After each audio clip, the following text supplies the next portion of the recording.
Have you ever stopped to think about the fans behind a band? What is it about the music that keeps fans coming back for more? Or is there more? My name is Renae Lipsmeyer, and I am the host of this podcast, The Space Between Podcast, the podcast where we talk about the fans of the Dave Matthews Band. Each week, a fellow DMB fan joins the show to discuss their journey with the band. Welcome to the Space Between Podcast.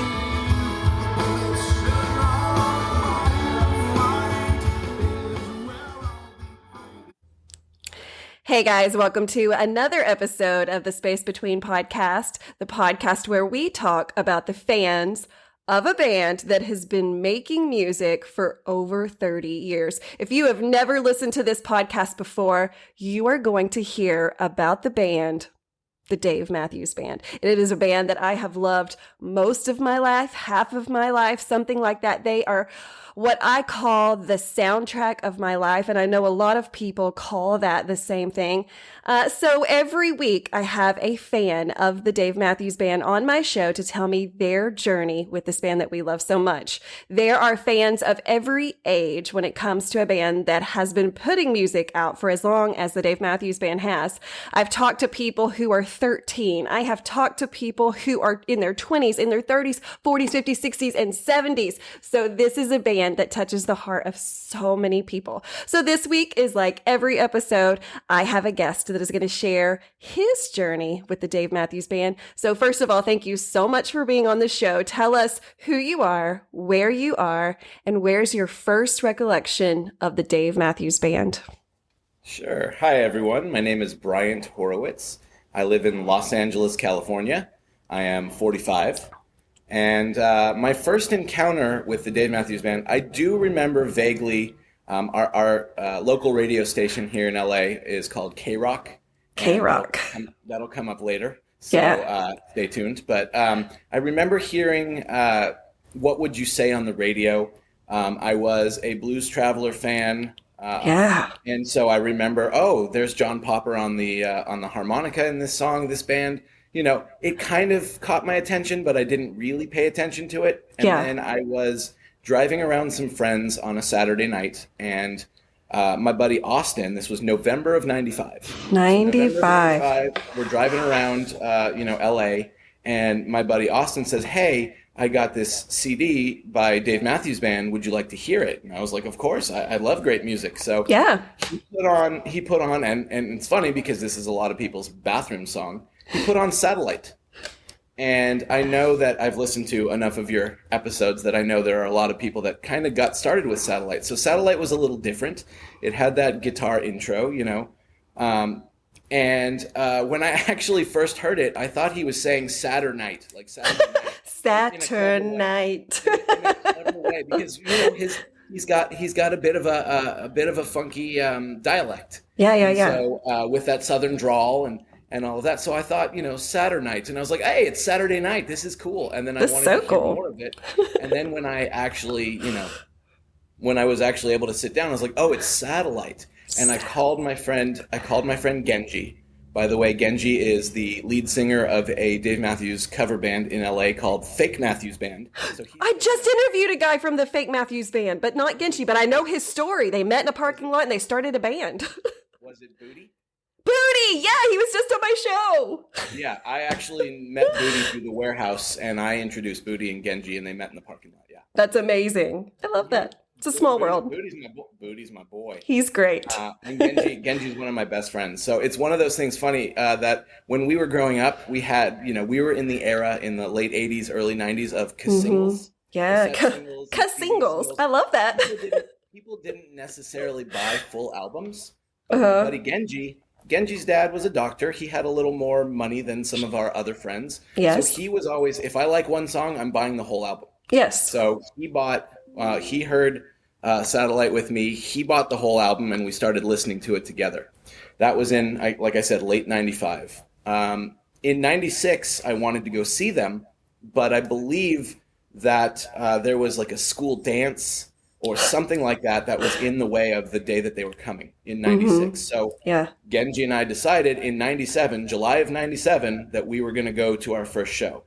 And so majority of the shows that I went to in the Los Angeles, Orange County area were at the old Irvine Meadows amphitheater, which got torn down in 2016, sadly. But that was my first show was July 5th of 1997 in Irvine. And it was they opened with Two Step, which is I mean, what a like set the tone right there. Just like you're about to have a really good time. Oh yeah, that was. I mean, the first song you ever hear ends up being your favorite song of all time. You know that that start leads you into the whole future. Yes. Oh my God. Yes. Oh wow. So you see them, you hear them. You see them. So, often I like to ask, what were the differences there? Because typically the story is once I saw them, I was like locked and loaded. I was in it to win it. I was doing all the things, right? Because you hear it, you love it. But then when you see them, it's completely different. Do you remember your experience of kind of seeing them? And also, if you'd only ever heard an album version of their music, you hear them live and you're not going to hear it that way. So do you remember your thought processes that first time you got to see them? I absolutely remember my thought processes. I saw them and I said, this is going to be good. We listened to, before we went to the show, obviously we purchased Under the Table and Dreaming. We purchased Crash. We listened. And then when we got there, we weren't even ready for what live was. No. We had no idea. This was 97. So YouTube wasn't really what it is today. Right. There was no streaming music. We didn't have any frame of reference for live. Right. Other than maybe a clip from MTV.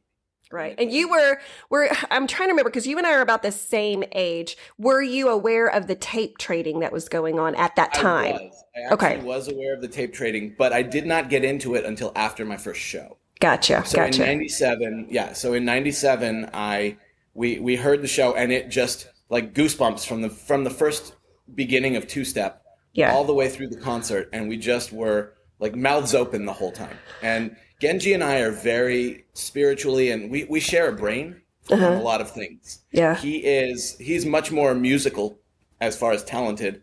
And I, but we're very, very similar in that way. So both of us were just speechless throughout the whole thing. And it was like one giant goosebump. Yes. Right?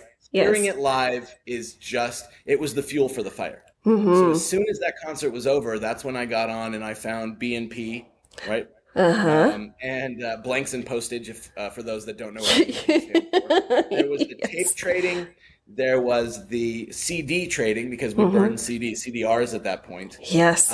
And I was heavy into it. In 98, we went again.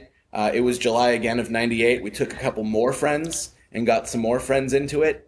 And I had the luxury of working at a lot of 80 and 90s teenagers' dreams. It was just during the Christmas season because I didn't have a full-time job because I was still in high school. But I got to work for two music stores, Sam Goody and Blockbuster Music. And it was at Blockbuster Music in the 97 time that I was able to, at Blockbuster Music, you got to open the CDs for people and let them listen in a listening station. Oh, yes, I remember that. That was the first time. At Sam Goody, all those other music stores, you couldn't do that. Maybe some of the ones like out on the 3rd Street Promenade where it was like independent, right? Where you could find like the underground stuff. Yeah. But here, we were able to do that. So I listened to Remember Two Things. And I listened to, I remember the day that the Red Rocks 95 came out.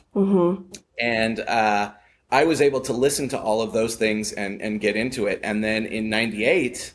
was the first time there was the Virgin Megastore on Sunset, right in Hollywood, and that was the first day that my friend Mike and we got in line because they always did the CDs were released on Tuesdays, so they would have them Monday at midnight. They would open the store and you could get whatever album was coming out on Tuesday at midnight.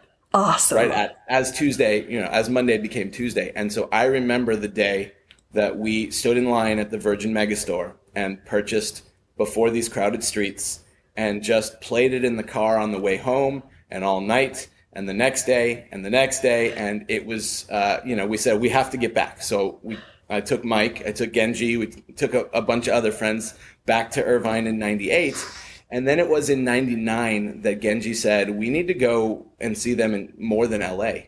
And and also, by the way, I know that you had mentioned in previous episodes that the Warehouse, the fan club, opened in December-ish of 98. Correct. I joined 3 weeks later in January of 99.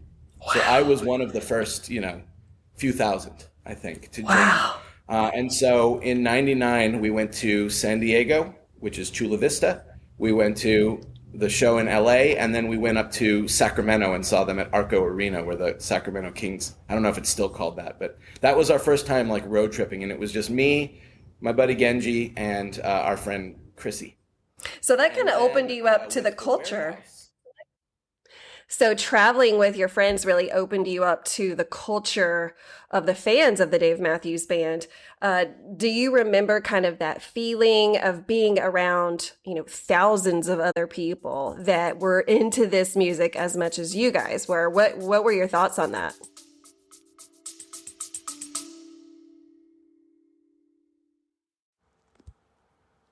Hello, everybody. This is Dave Rich from the Eddie Casino Band out in Las Vegas. We're really excited to get this journey going, celebrating our music, our original music, on all platforms. We just released our first single over Labor Day weekend called Eddie Casino. If you're looking for new music, look out for our next single coming out to Spotify, YouTube, Instagram, Apple Music. These guys in the band are really excited to get started playing music for you all. If you like Tom Petty, Zach Brown, Jason Mraz, Dave Matthews Band, Rob Thomas, Jimmy Buffett, Pink Floyd, Stapleton, Bare Naked Ladies, Goose, Billy Strings, Sting and the Police, a ton of influences that we bring to the table. Hope you enjoy our music and look forward to seeing you soon live on stage.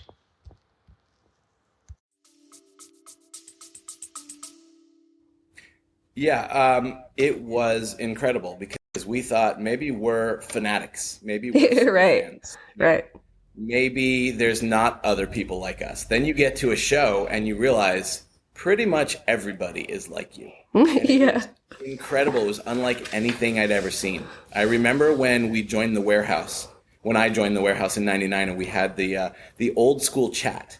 So I would be chatting with people from other cities and things like that. And I remember the first time we ever did a Warehouse meetup.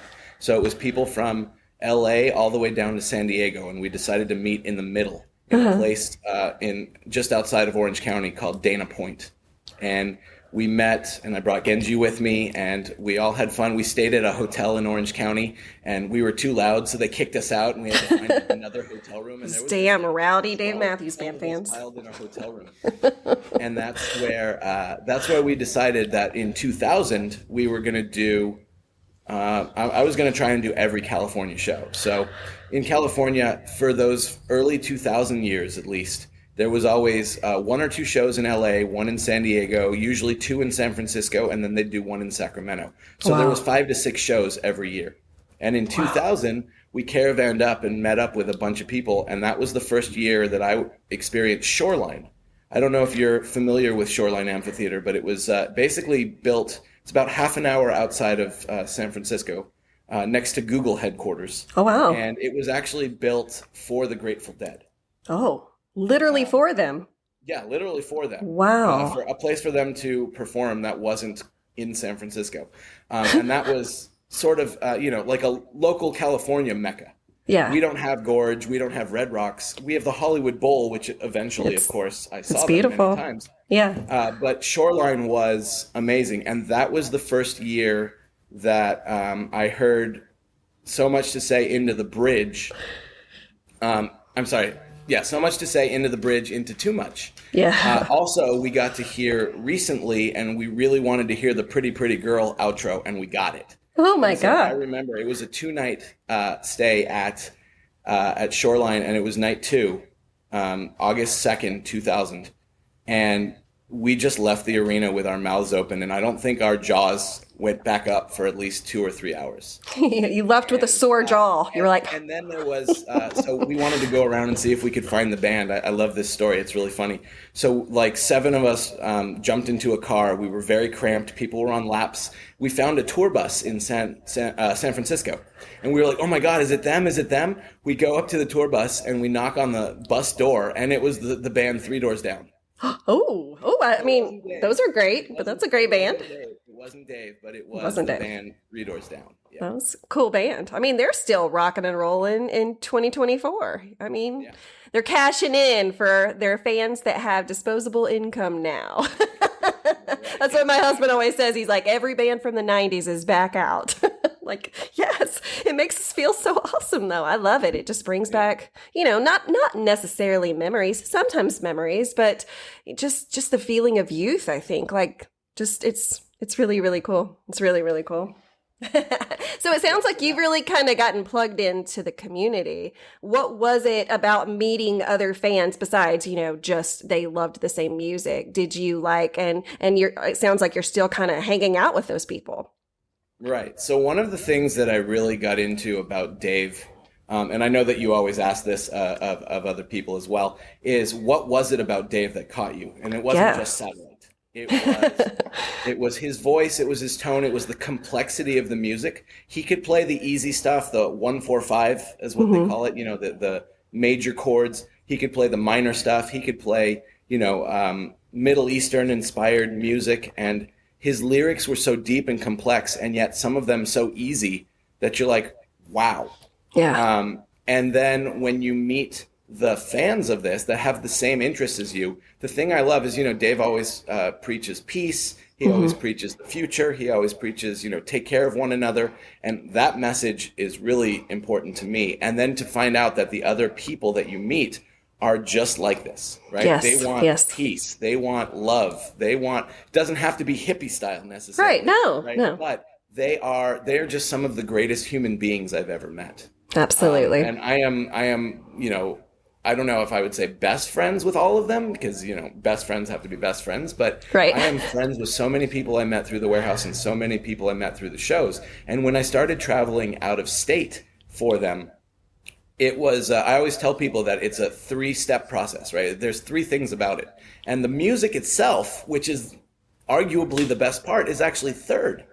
The first part is meeting the people. So when I go, I'm a big extrovert, so I've never had a problem going by myself to shows in other states and other cities and things like that. But these people are so amazing. You meet new people, you become instant best friends, right? It's like the movie Step Brothers. Did we just become best friends? Yep. Yes. Right away. And you know what I'm talking about. Yes, I do. Meet people in the parking lot. Meet people next to you in your seat. Meet people at the night zero meetups. Yes. So I would meet people through the warehouse, and then I would meet people at the concerts. And the people is number 1. Number 2 is the adventure, the travel. Ooh, I've been to, I think overall, if you count all of Dave and Tim and all that stuff, 107 shows. Not counting Couch Tour. That's a lot. Hey, we can count the Couch Tour now. No, I can't. I haven't added it to I know, 107 actual live body shows. And I'm not a person that worries about I don't know my stats unless I look them up on, That's what the hub is for. That's what the almanac is for. We have all of these tools now. Yeah. And so being able to travel. So I'm a big fan of adventure. And so there were a lot of times where I'd never been to SPAC. And in 2008, my friend Mindy, who I met through the warehouse, she used to live in Santa Barbara, moved back to Buffalo. She called me from SPAC when Dave played 40 in the encore, right? And so she's like, you're coming next year. She's like, I don't know how you're going to get here. I don't know. I'm going to have my second ticket is going to you. I said, okay. She said, you just got to find your way here. So I said, okay, bought a plane ticket. She met me, obviously, and she picked me up at the airport in Buffalo, took me to see Niagara Falls because I'd never been upstate New York. Yeah. And then we took a road trip to Saratoga. And I don't know if you've ever seen this. I've been to SPAC twice. One that year in 2009, and then 2017, I got a plane ticket from my wife to and from Albany, and she said, "Find your way there." So they have a thing at least some of them, they put on a fundraiser, which is all you can eat and all you can drink in one of those camping areas called Balls Fest. Oh, Balls Fest? Do they do that at the Gorge too? I don't know. I feel like I've heard it. Maybe I'm mixing, but maybe. I feel like that sounds so familiar for some reason. Maybe, but so yeah, basically, she was like, "Let's go." My friends put on this thing called Balls Fest, and it was all you can eat, all you can drink. We got hammered. We played frisbee, you know, a lot of that stuff, and then we went into the shows, and it was just amazing. And then So who puts on Balls Fest? Was it fans or was it like a business there in Saratoga Springs? Yeah, Holy shit. Yeah, Balls Fest was fans. Okay. So, in 2017 for Father's Day, my wife said, "Hey, I got you a plane ticket to Albany. It comes back the next day. Can you figure out the rest?" And I was like, "Heck yeah, I can." So I got on the message boards and I found a dude that gave me a Dave and Tim ticket for, you know, face value $60. I met him in the parking lot at SPAC. I had to find my way from Albany, and getting home was a kind of a blur, a real big adventure, because at that time there were no. It was like 11 o'clock at night. The concert got out, and there was no Uber or Lyft. There's no taxis at that time. So you were like, one of the girls I met that night drove me halfway, because she's like, "I can't take you all the way to Albany, but I can take you halfway." So she took me halfway.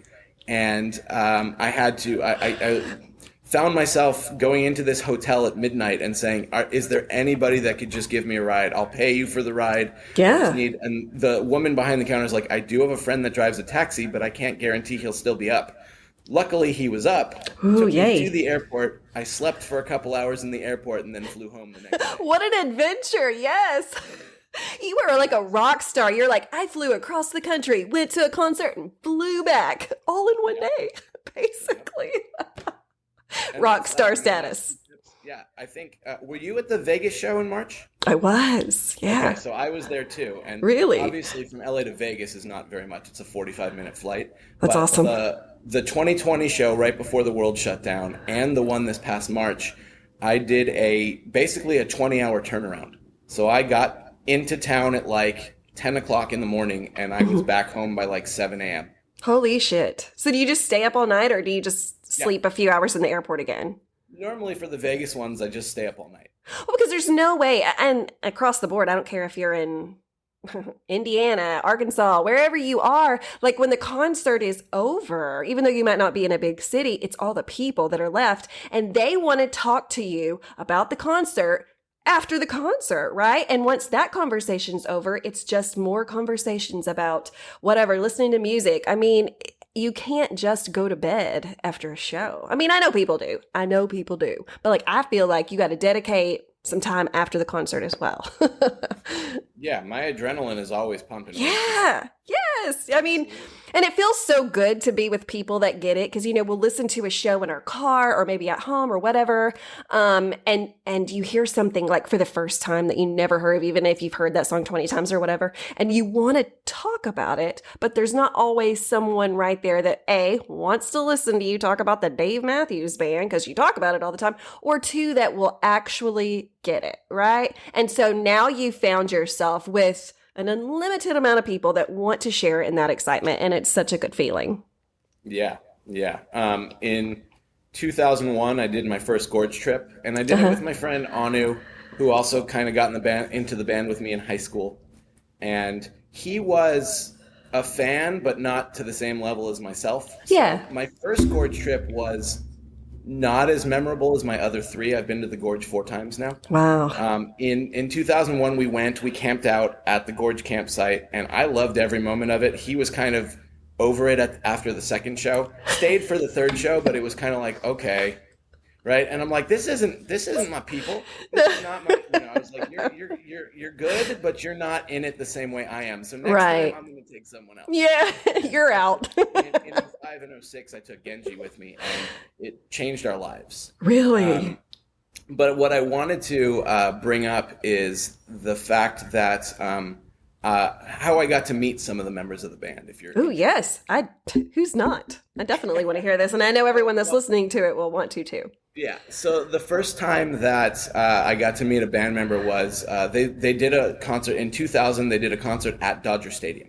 And so I got to go, and there were, I always noticed at shows that some people had these little stickers on their arm or on their leg that said like lounge. Oh yeah. And I didn't know, is that backstage? What is that? Yeah. And so the lounge was just sort of a place that was not quite backstage, but it was off to the side. And people could get like free drinks and things like that. And it's usually like music executives and friends of the band. Gotcha. Right? Things like that. Yeah. So, I've never been that cool. Yeah, exactly. I was never cool enough. But in 2000, at the end of the show, somebody had one of those passes and they were like, oh, I went before the show and I have to leave. So do you want this? And I was like, yeah. You could have made me pay for it. I would have paid for it, dude. And you're giving it to me for free? Exactly. That's exactly what I was thinking. And so I was like, okay, I'm going to go in there first for a few minutes just to look around, maybe get a drink, and then I'll come out and I'll give it to Genji. Yes. And so, so I went in and there was Roy having a drink, and I got to go up next to him and order a drink. And on the other side in the lounge was the Olsen twins. How weird. Yeah, it was really weird. So I said hi to him. I said I'm a big fan. I cheersed him, and then I took my drink. And so are they fans? Are they fans of the Dave? I mean, I guess they're fans of the Dave Matthews Band. Yeah, back in the day they were. What's up, Olsen twins? Come be on my show. I couldn't tell you if they're still into it 24 years later. I don't know. Whatever. Yeah, me too.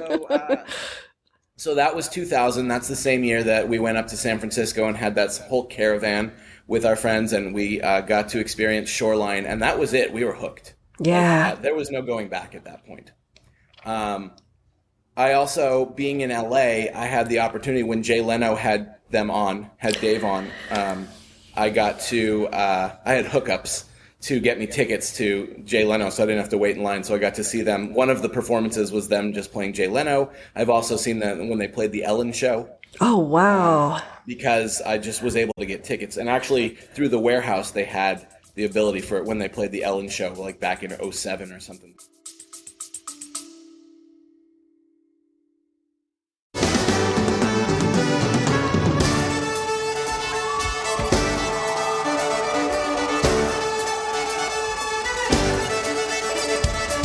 What's up, everybody? This is David with the Dave Matthews Tribute Band.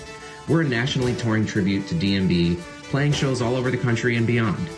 Our goal is to bring you back to the classic sound that you fell in love with in the 90s and the 2000s, featuring a violin, saxophone, and maybe some keyboards sprinkled in as well.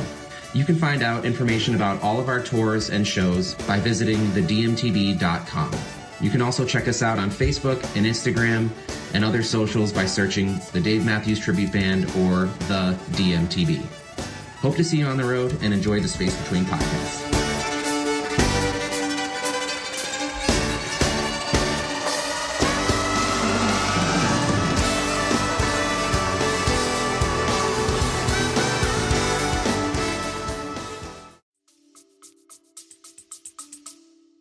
What was it like to see them where they had to, they had a time limit that was very restrained, I guess. It was, you have to fit into this 3 minutes that were 1 minute, whatever. Was it different? Did it feel different? It was a little bit different because you're not used to them being, part of the reason that you love them is they're unrestrained. Yes, they get to walk you through this whole journey. And here they have to be kind of succinct. But at the same time, at Jay Leno, I was up in the bleachers. But for Ellen, we were right up next to them. You're holy 5 feet shit. away. That's awesome. Right? And so that was really cool too. We didn't get to shake hands or anything like that. But I can tell you about my favorite all-time story, and a lot of people's favorite story of mine, is how I got to originally not just meet Dave, but sit on stage behind him for a small show. So what? As I told you, the local radio station is called K-Rock. Right? And K-Rock is the morning show guys who are no longer doing their thing, but they did it for 30 years. Kevin and Bean was the name of the show. Kevin and Bean did a lot of acoustic breakfasts with people like Radiohead. They did a breakfast with with Dave, and they did a awesome. breakfast with U2. I would get up for that. Yeah, exactly. Exactly. Yeah. So they choose a local venue. There's only like 200 people that they can invite. And then the artist or artists, you have, basically it's donuts and orange juice. That's your breakfast. But you get they do like a 1 hour, 1.5 hour like show with songs. So they feed your soul as well. Absolutely. So that year, K-Rock said, we're going to have a contest for about 2 weeks where we're going to do trivia and we're going to see if the true fans, you have to be caller 20 and you have to answer the trivia question and you can get a ticket to be in the crowd, one of those 200 or so people, to see Breakfast with Dave Matthews. So for 2 weeks, I was on the phone. I was trying to be caller 20 and it never happened. And these questions were so easy. Oh, damn. So easy. Where's the band from? Name the drummer, blah, blah, blah. I'm just like, are you kidding me? This is trivia that, my son knew when he was 2. Exactly. So I couldn't get through. And then finally they said, tomorrow we're going to have you call in. And if you can do something crazy on the air, we'll give you a ticket, not just to be at the show, but to sit on stage behind him when he plays. Like on pillars. What? And I was God. Oh my God. Like totally fangirling. Like, oh my God. Yeah. The show started at like 6 a.m. So I got up at 5. I called in at 5:30 and I was like, okay, I don't know what to do yet. Maybe if I have an old stereo in my apartment, right? Maybe if I break that stereo on the air. And the guy's like, people are breaking more and more expensive stuff. That's probably not going to cut it. And I said, okay. And I lived right by we call them freeways, not highways here. Right. 405 freeway. I lived right by there. And so I said, at 6 o'clock in the morning, there's a lot of rush hour traffic. So it's not like cars are speeding. I could walk on the shoulder of the freeway and you could hear the cars. And he's like, no, that sounds a little dangerous. And yeah. Said, okay. Yeah. So he told me, think about it and call back. So I called back half an hour later after racking my brain. And so I called back, same guy answered, and I was like, look, I'm still looking for a great idea because I really need to do this. This has to happen. And I said, I woke up, I'm still sitting in nothing but boxer shorts, and I'm just trying to think of what to do. And he goes, there's your idea. He goes, what's around you? Like, what's down the street? And I was like, there's like a ice cream place, there's like a CVS. Oh, about a mile away from here, there's a Denny's. And he goes, there's a Denny's? Bingo. And right away, I knew exactly what he was thinking. And I said, are you telling me, and let me just ask to make this clear. Are you telling me that you want me to maybe walk into the Denny's in just my boxer shorts and try to order food? And he goes, that's exactly what I'm thinking. And he said, if I do that, you think they'll put me on the air? He's like, I guarantee I'll put you on the air if you do that. I'm gone. So I was so excited by this. My roommate had just broken his wrist in like 6 places and needed surgery that day. Oh, right? Shit. And so he woke up really groggy. It's like 6:30 in the morning. I wake him up and I'm like, hey, dude. And he's like, what? I said, put on a hat, put on a jacket. You need to drive me to Denny's. And he goes, what? Why? And by the way, he was a big guy. You sound like a total crazy person at that moment, right? Yeah. It gets better. It gets better. So I said, I was so excited by this. I didn't even bring clothes with me. I just hopped in the car in my boxers. It's over. And so he drove me, and I said, just drive me to Denny's. And he's like, what? He wasn't even awake. What is going on? I said, drive me to Denny's, wait in the car, turn on the radio. Turn on K-Rock. And he goes, okay. And I'm on, like, I have my flip phone, my flip phone. Yes. And so this is 2001, by the way. I'm surprised you had a phone. You're fancy. I walk into the Denny's while I'm on the air with Kevin and Bean. And I walk up to the counter. Nobody's inside. It's a cook. Damn it. One waiter and the manager. And I said, can I order some breakfast? And I have the phone in my hand, right? And I said, can I get some pancakes? Can I get some eggs or something like that? And the manager was just... Like, what the fuck? Me, just staring me down. And I was like, oh, is it not breakfast time? Do you want me to order some lunch? Can I get like a turkey sandwich or something like that? Maybe a steak? And she just wasn't budging. Like, it wasn't getting a reaction. Not funny to them. Just staring me down. No. And so Kevin and Bean are on the phone, on the line. I'm on the air. And they go, Bryant, can we have a sidebar? Can we talk to you for a second? So I said, one sec. And I walked towards the door and I was like, what's up, guys? What's up? And they're like, I don't think they're going to serve you. And I said, I don't think they're going to serve me either. Like, and then I looked over at the lady and I said, look, you probably just think I don't have any money. I have a wallet on me. You just can't see it. Yeah. And of course, she did not laugh. No. She did not think it was funny. Not funny. And Kevin and Bean said, well, you know what you got to do, Bryant? And I was like, no, actually, but I bet you're going to tell me. And they said, yeah, you got to moon her. And I was like, I have to moon her? I was like, well, let me think. I got one hand on the phone. I got one free hand. Sure. So I turned around and I was like, you guys really aren't going to serve me, are you? And she said, nope. And I was like, okay. Cool. Boom. And I mooned. I gave him the moon. You gave them a moons over their hammy. Isn't that their sandwich? Moon over hammy or something? Yeah. So she said, that's it. I'm calling the cops. And then Kevin and Bean said, Bryant, run. So I ran into the car. Yeah, I booked it. Didn't have clothes to change into. And I told my roommate, get out of here before the cops come. They loved it so much. And my friends, my Dave friends, my warehouse friends, they nicknamed me Moons Over My Hammy. Hell yeah! That's how, I will only remember that now. That is your name. That's the name of this episode. Yes. That was amazing. We had Krispy Kremes and orange juice. I got to sit on stage behind him. One of my friends, Justin, was in the crowd. So I had, like, back then, we still had the disposable cameras. Yeah. So yeah. I had one behind him.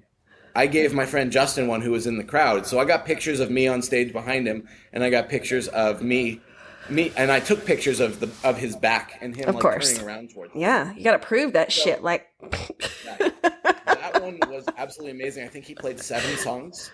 Wow! And they did an interview with him. It felt like 2 minutes. I bet. Oh, absolutely! It was nothing compared to it. Yeah. So I got to shake his hand, but I did not get to talk about it. So that was almost my biggest regret, because I'm like, man, I had the chance to tell him why we were up here. Right. People did some crazy shit. Right. You have no idea what I did to get here. Yeah. I don't actually know what the other people did. I just know what I did. Right.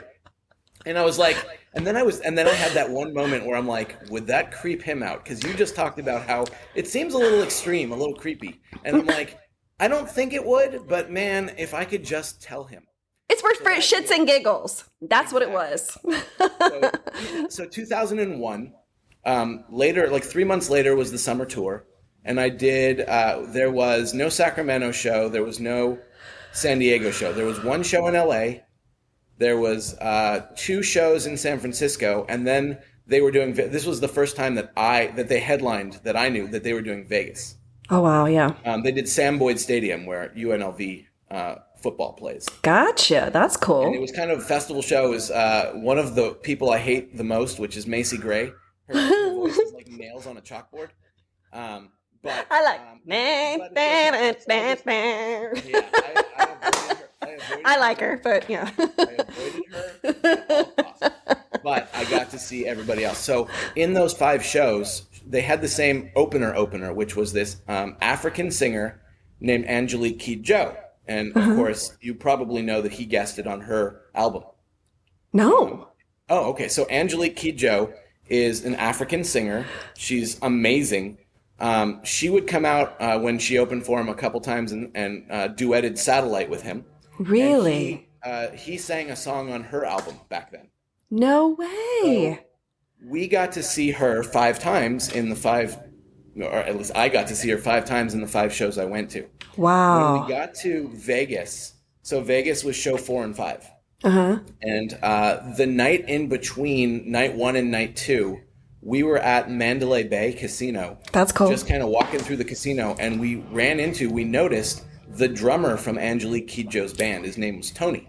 Uh-huh. And we're like, hey, Tony, you're Tony, right? And he's like, yeah. And we're like, hey, me and my friends, my friend Jenny, we said, we saw all 3 California shows, and we're here to see both Vegas shows, and you guys are awesome. Like, you're very different, this opening band, but we love the vibe, we love the music, we love the energy. It really gets us started to get to Dave. Yeah. And so he was like, that's really cool.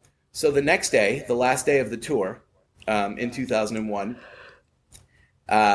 we went to the show early. Jenny and I went to the show. We were like 5th row, right? I got really good warehouse seats. And at the there was, it was Angelique, it was Macy Gray, then it was Government Mule, and then it was Dave. So it was like a little mini festival. Yeah. So after, not very many people were there for Angelique. And afterwards, we saw Tony coming off the stage because we were so close to the side of the stage. And before they had gone on, my friend Jenny said, I really want Angelique's CD. I want to get Angelique Kidjo's CD. Let's go to the merch booth. So we did. And we had it. And when we saw Tony come off stage, we were like, hey, Tony. And he said, yeah. Tony. Exactly. Said, can we have you take this backstage? And can we have you give it to Angelique and the band to sign, like the cover, and then give it back to us? That would be really awesome. Yeah. And then 3 of my other friends, my friend, another Jen, and then 2 other people came up to where we were sitting. And Tony left. And then he came back like 2 minutes later. I was like, there's no way he got the signatures, the autographs that fast. And he goes, how many people are with you guys? And I was like, well, it's the 2 of us, but there's really 5 friends here. Like, we're all big Dave fans. And he goes, you know what? Come backstage with me so you can meet Angelique yourself. Hell and yeah. I was like, say what? And he goes, yeah, come back. Angelique's totally cool. The whole band will sign it. You can meet her. She would love to meet fans. And we were like, sign me up. Yeah. So we followed Tony backstage. And one of the funniest things of this story is that we went by the trailer where Macy Gray was. Mm-hmm. And everybody was like, oh, I want to go say hi. And I was like, I don't. I'll hang back here with Tony. So the other 4 of them went and knocked on her trailer, and she could not have been meaner to them. No way. She was like, no way. I don't want you here. And I was like, that basically confirms what I, and it could have been just. It could have been a bad day. Her cat could have just died. We don't know. Yeah. That doesn't mean that's who she is. But it left a bad taste in your mouth again. But it was my confirmation bias. Yeah. Right?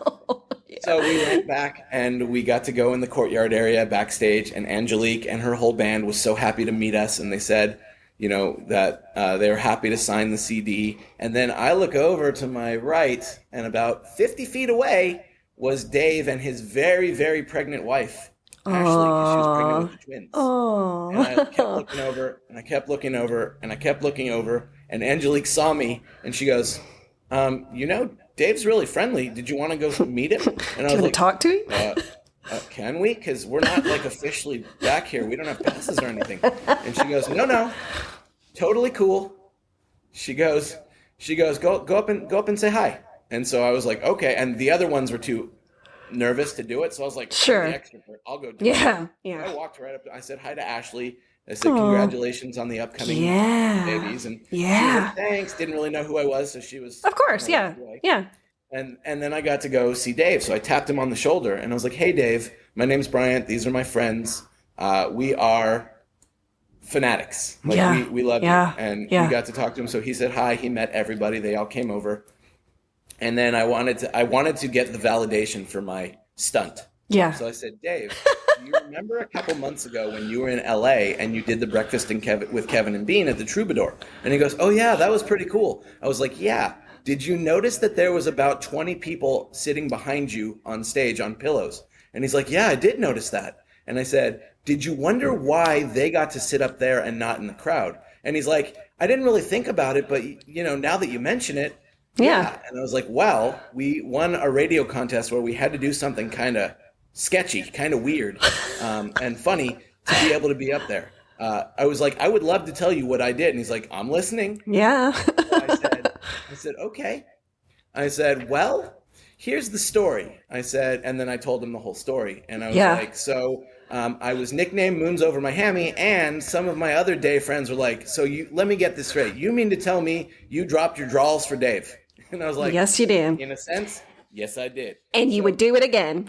And I would do it again. And so I told Dave, and I was like, that's not too creepy, right? And he was like, that's fantastic. Yes, so exactly. Yes. And then he stopped for a second. He stopped and he goes, how did they know? Like, was there a camera filming you? And I was like, no cameras. But I was on the phone. I was on the flip phone on the air live with the radio station. So when the manager yelled, I'm calling the cops, they knew it was real. And he goes, all right, that's cool.